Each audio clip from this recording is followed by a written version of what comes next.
And I'm just wondering, like, if you won the league, could there not be a championship incentive? Like, all your games will be at home if you win the league, something like that. And like, it doesn't have to affect the revenue that counties take in for home games. Maybe they'll still be apportioned the same percentage of the revenue or something like that.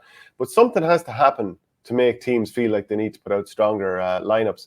Sean O'Sullivan says, no one is talking about winning yet, but our first 3 games are Dublin, Antrim and Laois. Be very hard not to get giddy if we go 3 from 3. That's Waterford.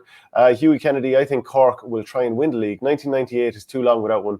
Cork badly need silverware.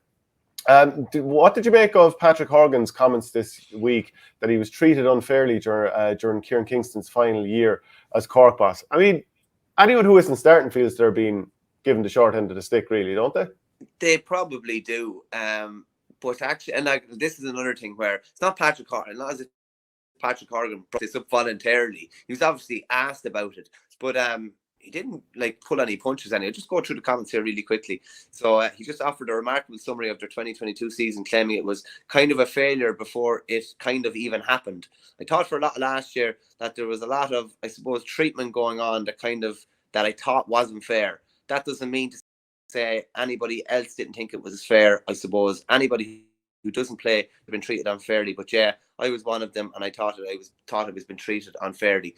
I don't know. There's probably a few more than Patrick in that camp that would have been wondering, is he gonna start, or they're gonna run with him or whatever. He definitely played last year like a fella that wasn't happy. I'd put it to you that way, though. He didn't look like a fella was happy on the pitch.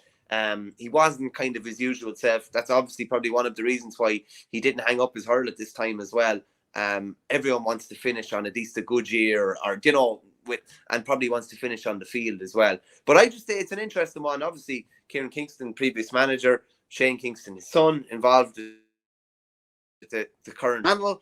Like, is there a bit of division between the two of them now? Or is Shane agreeing with saying, yeah, he should have been playing last year? I don't know, but fair play to him for not shirking the question anyway. I'll put it to you that way. Pat Ryan mightn't thank him for it, because it's maybe bringing some unwanted scrutiny even onto Horgan and even onto maybe this year as well. Or is Horgan going to be happy this year? But that's the nature of the world. Yeah, a bit like Seamus Callanan. Both will want to finish on the field of play. Like, they're give or take the same age. Callanan obviously was injured throughout last year. He'll want to. Part of the reason that he probably stayed on is because he wants to go out in a high. And definitely people within Tipperary think he can add an awful lot this year. But yeah, like, if Horgan is on the bench this year, are we going to naturally assume that he's unhappy? There's plenty of comments in from people about that. Sean O'Sullivan made a good comment here about the league. If you win the league, you're guaranteed a quarter-final, or maybe even a preliminary quarter-final. What about that? Because we've talked that it does seem a little bit excessive that both Joe McDonagh finalists get into the All-Ireland preliminary quarter-finals. I think it's kind of like you should win it to be able to get in there. And if you had the league winner as the other preliminary quarter-finalist, and like, let's say, for example, Limerick won the league. That's actually really good, Shane. It's absolutely brilliant, Sean. It's brilliant. And we're going to start making a bit of noise about this. I think it's really good. Like, let's say Limerick won the league. And this is a bit like how it happens in the Premier League with European qualification. And let's say Limerick win the league. Whoever was the finalist beside them, and assuming that they get through Munster, then whoever was the finalist beside them in the league. So let's say Waterford hadn't gotten out of Munster, but they did get to the final of the league. And they then take that spot in the preliminary quarter-final. This makes an awful lot more sense. I think we've stumbled across something that would... I do have an issue with the McDonagh finalists getting into the preliminary quarter-final. Absolutely no issue with the winner. Yeah. No issue with the winner whatsoever.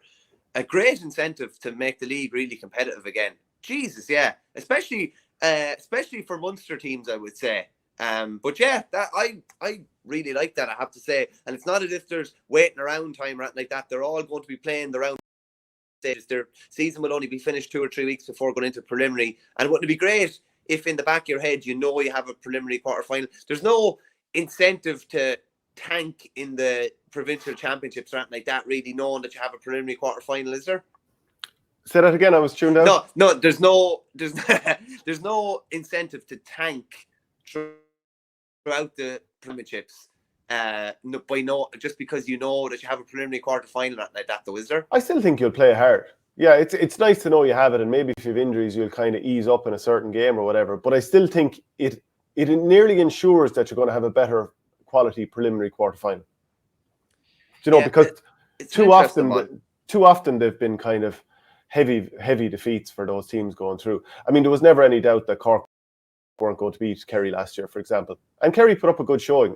I'm pretty sure it was Kerry, or was it Antrim against Cork? Sorry, Antrim against Kerry Cork. Kerry played against Wexford, wasn't it? Yeah, they were pretty comprehensively beaten, to be fair. Now, and it's no slight on those teams. Like it's no slight on those teams. But like we want as competitive a championship as possible. I see a couple of comments coming in there. There's one from Ronan Gilson, and he just says, lads, I fully agree with the league winners being rewarded, but not with a prelim spot. How about they get 1 point on the board for the round robin table? Listen, this is potentially, Sean has probably put forward one potential solution to make the league more competitive and give more incentive. I'm not saying that's not a bad idea either, though. Yeah, I'm not saying it's definitely the perfect solution, but a point on the board is a fair advantage. Or if it comes down to head, if you were the league winners, you get through. You're automatically through if it comes down to head or points, 3 teams on the same points or something like that, maybe. But definitely, unless the league is going to be changed, there needs to be some incentive for teams to really go hammer and tongs during the league. Yeah, SSRI says you have to give weaker teams a shot at it too. The one thing I'd say is the winners of the Joe Mac do have a shot, though. Like any team in the Joe Mac does. So, PWell74, I can't figure it out, Shane, but this idea must benefit Tip some way. Tip haven't won the league since 2008, albeit along with Kilkenny have won the most with 19. Well, that's assuming you count Kilkenny's shared league a couple of years ago where there was no final, which of course you couldn't count that, could you? No, not really, no. There's a couple of other suggestions there. Fergus Butler says, how about a playoff between the 4th place teams in the province? Listen, I don't know. I'm all about back to making the league more competitive. I don't think it should be the case where, we don't really know what's going on during the league. We don't know how many, remember, was it Gloucester played Leinster in the Champions Cup there a few weeks back where they sent over like a dummy 15 or something like that? In the second group game, they sent over basically, the junior Bs. Yeah, like that's mad. And you just don't know what teams are going to put out this weekend. I don't know. The integrity of the competition is not exactly flying high at the moment, shall we say. Yeah,